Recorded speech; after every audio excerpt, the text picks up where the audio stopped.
All right, I'm waiting for my kids at school, so it seems appropriate to talk about mental toughness from a parenting perspective. Why do parents need mental toughness? Well, it turns out raising kids is hard. So kids just naturally want to explore, push the limits, push boundaries, push buttons, push things over, and that gets hard to deal with.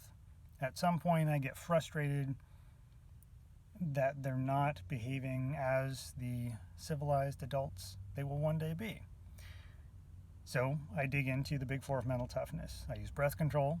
Before I say or act in a way that I will regret, I breathe. That gives me time to think. What's the appropriate thing to do here? I take a positive mindset. This is a process. They are learning. In crossing this boundary, in causing this mess, in pushing this button, they're learning what's appropriate and what's not.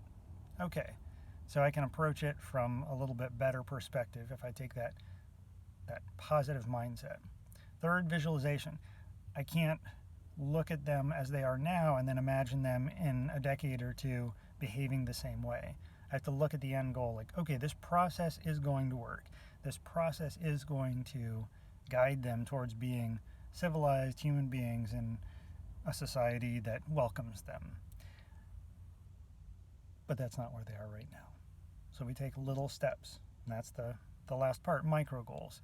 So what can I do right now that's going to make the situation just a little bit better? So can I model the behavior? Can I be very clear about what I want or don't want? Can I be very clear about the consequences of whatever just happened?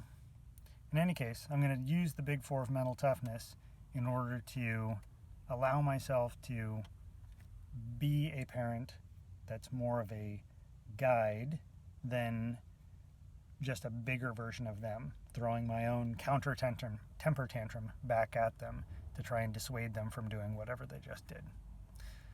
So that's how I use the big four of mental toughness as a parent.